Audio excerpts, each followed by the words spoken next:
Hey everybody, I just want to shoot this video off the cuff here. I've been sitting thinking about my Red Tiger Lotus over there. A friend of mine this morning, I was talking to him, and he purchased what he thought was, and was actually told, was a Red Tiger Lotus. Now mine has just been pruned back, and that's why you can barely see any leaves in there, and I'm actually going to get to that in a minute. That's what I specifically want to talk about. But I looked up what he bought, and he bought a Nymphaea Colonel Lindbergh. Now, the Nymphaea lets me know that it is indeed a water lily. That is the genus, and then the species would be the Colonel Lindbergh. Now, the fact that it's called a Colonel Lindbergh lets me know that that species is actually a cultivar. That would be a cultivated species that's, basically made for the consumer market. And I've looked at the pictures of it, and it's absolutely beautiful. It gets a gorgeous purple flower on it, which, me and purple go together well. And the leaves on it that I could see in the photos looked almost identical to my Red Tiger Lotus leaves here. So here's a smaller leaf that's just coming out. So whether it's the same plant or not, I am not sure, because I've never, seen mine flower.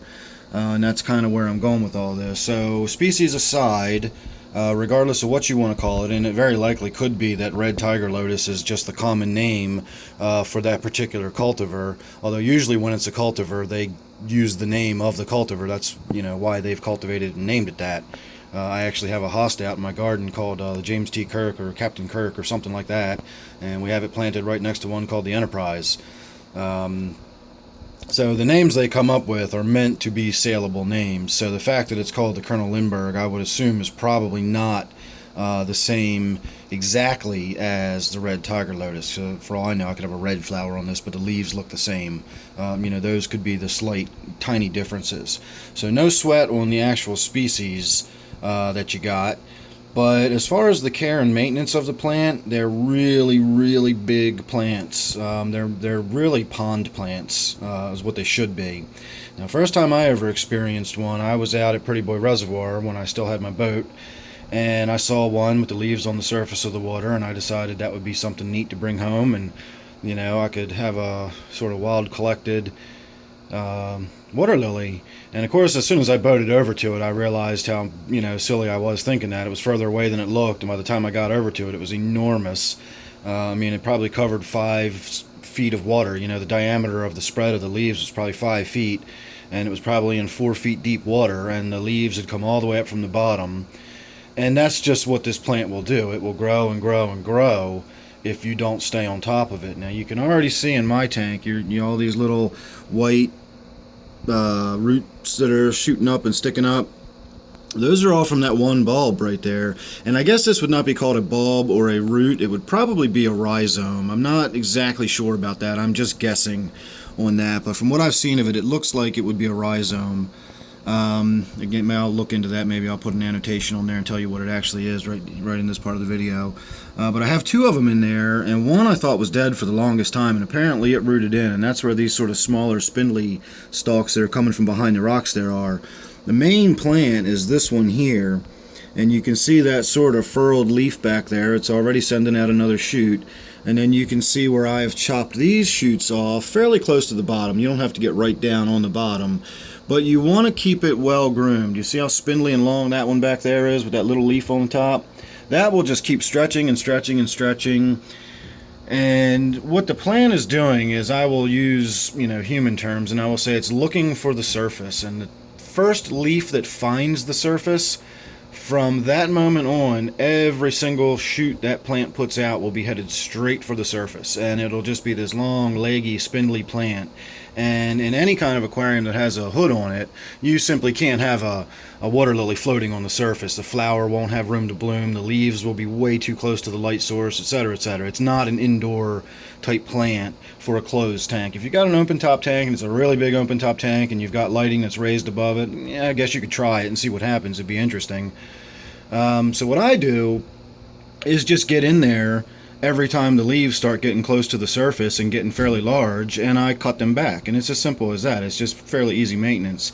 Now, this has only been in my tank for a few months, so as it grows, I don't know how big, I mean, I may have to wind up doing something about it, but in my experience, as long as you keep cutting stuff back, it'll never really outgrow the space you've got it in, as long as you stay on top of pruning it and maintaining it.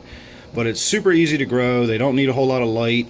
And I don't know if any of you realize this or not, all of my tanks are super low tech. I don't inject CO2, I don't use Excel, I don't put foods or ferts in there, I don't use tabs, I don't use anything.